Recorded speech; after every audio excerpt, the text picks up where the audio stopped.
우리가 예수님을 믿고 또 교회 안에서 가장 많이 하는 것 중에 하나가 바로 예배죠. 예배를 주 앞에 드리는데 그렇게 많이 예배를 드리지만 예배가 정확히 어떤 것인가 알고 드려야 하겠습니다. 예배는 주님이 어떤 분이신가, 그리고 그 주님이 우리의 삶을 향하여 이 땅에 어떤 일을 행하셨는가, 이것을 높이고 고백하는 것, 그것을 드러내는 것, 이것이 바로 예배인 것입니다. 그래서 예배가 삶으로 드러날 때도 있고 또 우리 입술로 주님을 높여드릴 때도 있는데, 중요한 것은 그 예배를 통하여 살아계신 하나님이 증거되고 하나님의 이름이, 그분이 어떤 분이신가, 어떤 일을 행하셨는가가 드러나고 높임을 받는가 하는 것입니다. 하나님께서 성도들에게 주신 기쁨이 여러 가지가 있는데 그 중에 가장 큰 기쁨 중에 하나가 바로 예배의 기쁨입니다. 예배 드리는 것이 기쁨이고 예배 드리는 것이 감격이고, 이것이 하나님께서 성도들에게 주신 큰 축복이고, 또 우리의 삶 가운데 가장 먼저 회복되어야 할 것이 있다면 그것은 바로 예배의 회복, 예배를 통하여 주시는 기쁨의 회복입니다. 오늘 1절부터 4절까지 말씀을 보시면, 지존자여 시편군과 비파와 수금으로 여호와께 감사하며 주의 이름을 찬양하고, 아침마다 주의 인자하심을 알리며 밤마다 주의 성실하심을 베품이 좋으니이다. 여호와여 주께서 행하신 일로 나를 기쁘게 하셨으니 주의 손이 행하신 일로 말미암아 내가 높이 외치리이다.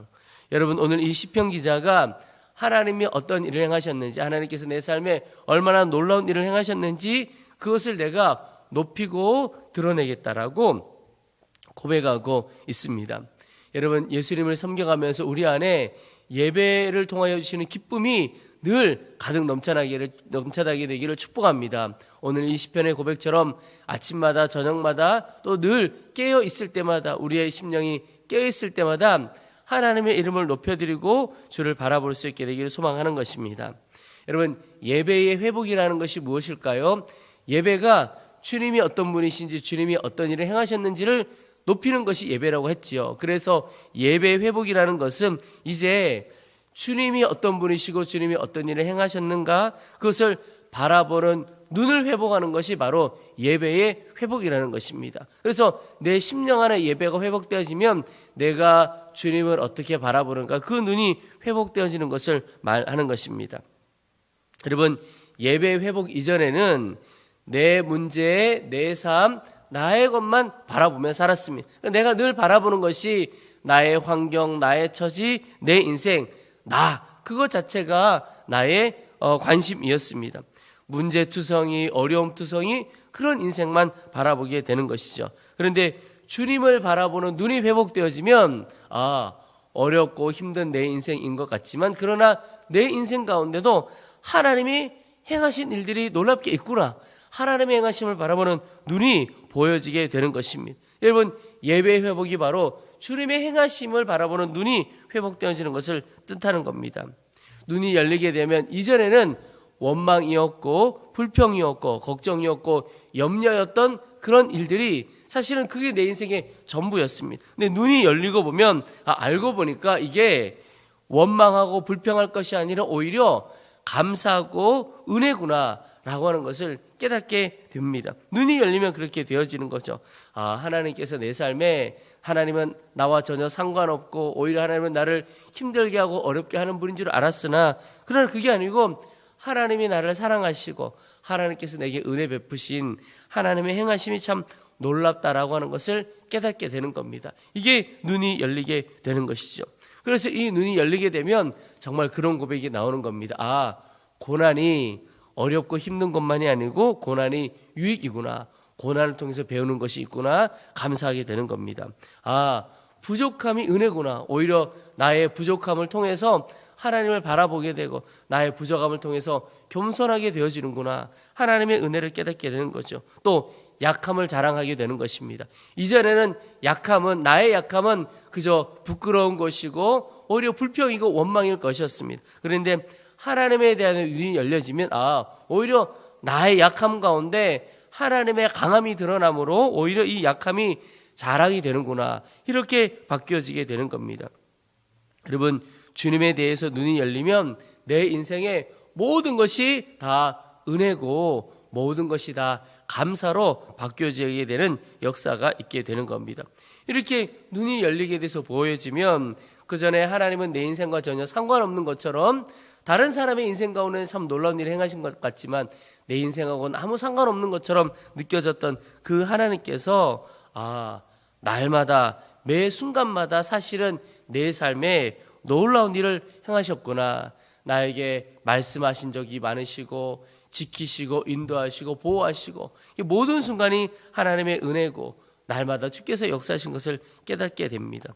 오늘 시편 기자가 고백했던 것처럼 1절과 3절 마지막에 아침마다 주의 인자심을 알리며 밤마다 주의 성실을 베품이 좋으나이다. 늘 아침마다 저녁마다 하나님의 행하심에 대하여 고백하게 되는 것입니다. 늘 주님의 이름을 높이고 노래하는 그 기쁨이 우리 영혼 가운데 넘쳐나게 되는 것이죠. 여러분, 이 시편 기자의 기쁨이 오늘 우리의 모두의 기쁨이 되기를 축원합니다. 예배가 기쁨이 되면 이런 고백이 나오게 되는 거죠.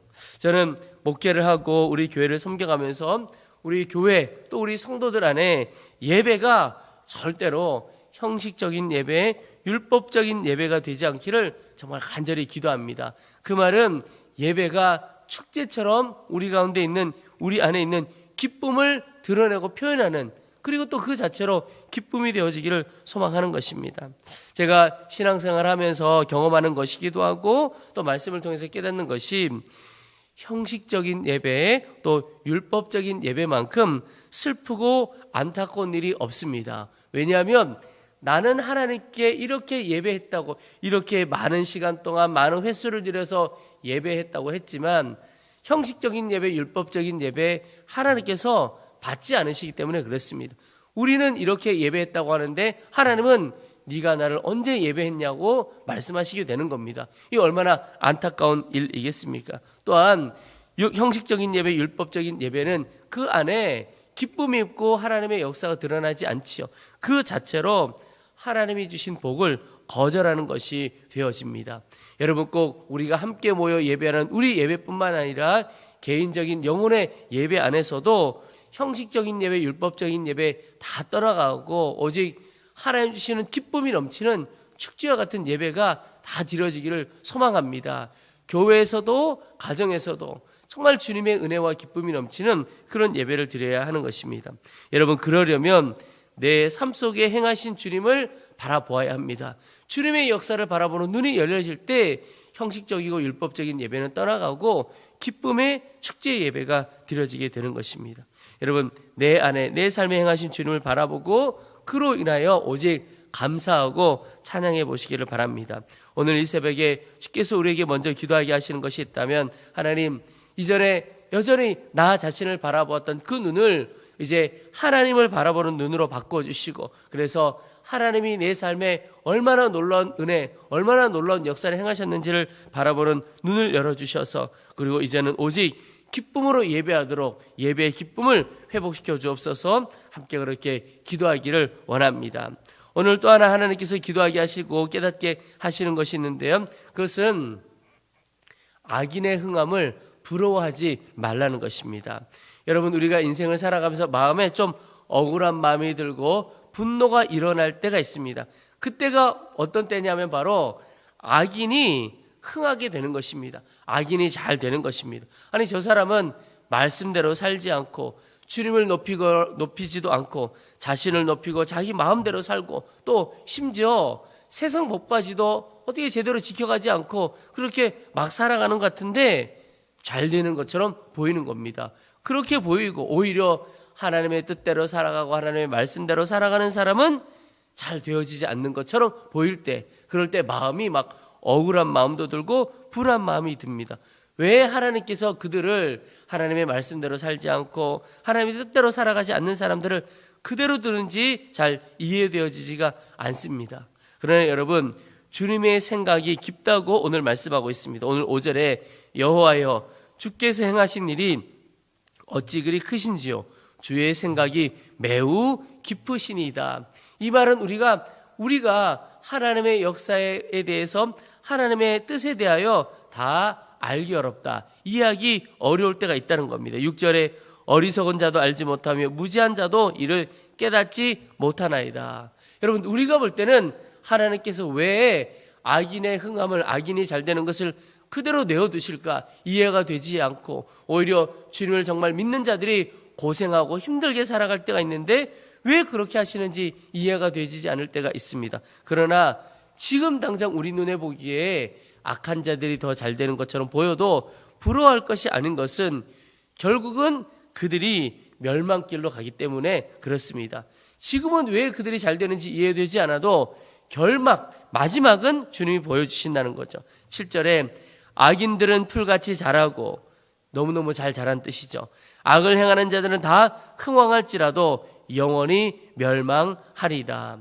여러분, 인간이 전능하신 하나님의 생각을 어찌 다 알 수가 있겠습니까?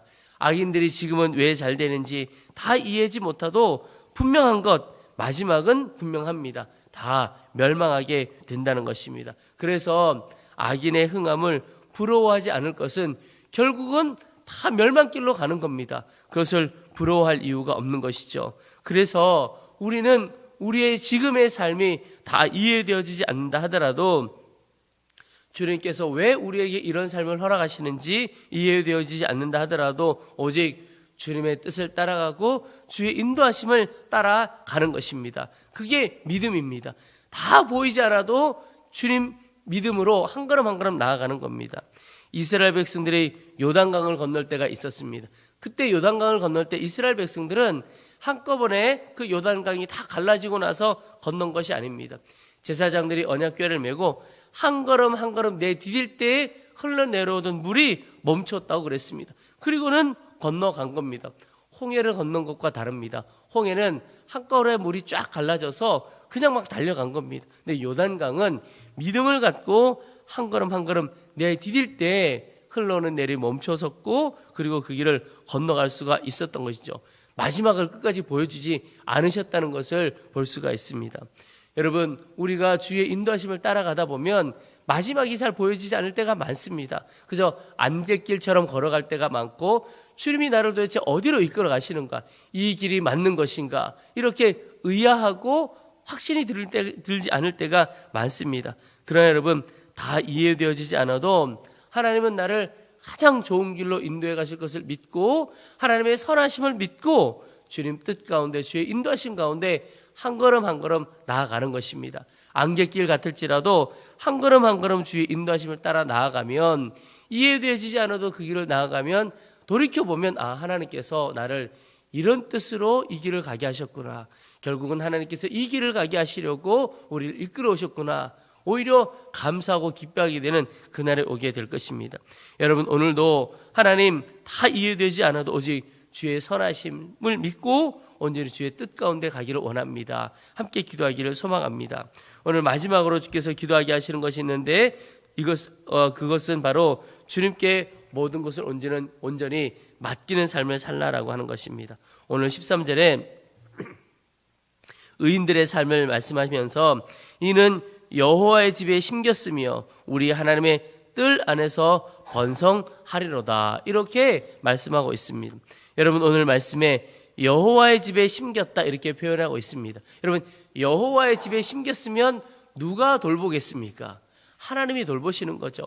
여호와의 집 안에, 하나님의 뜰 안에 심겨져 있으면 하나님이 돌보시고 기르시고 붙들어 주시는 겁니다. 그러므로 여호와의 집에 심겼다, 주님이 붙들어 주신다라고 하는 사실을 믿고 온전히 주님께 뿌리 내리고 맡기는 것입니다. 여러분, 주님께 심겨졌고 주님께 뿌리 내린다, 이 말이 내 인생을 돌보시고 책임져 주시는 분은 주님이시구나, 그리고 그 주님께 다 맡겨드린다는 것입니다. 여러분, 주님께 맡긴다, 참 쉬운 말처럼 보이죠. 그런데 주님께 맡길 때 전제가 하나가 있습니다. 주님께 맡기려면 먼저 내 계획, 내 생각을 내려놓는 것이 필요합니다. 나의 생각, 나의 계획을 가지고 있으면서 주님께 온전히 맡길 수는 없는 겁니다. 완전히 나의 생각, 나의 계획은 다 내려놓는 사람이 주님께 온전히 맡길 수가 있는 것입니다.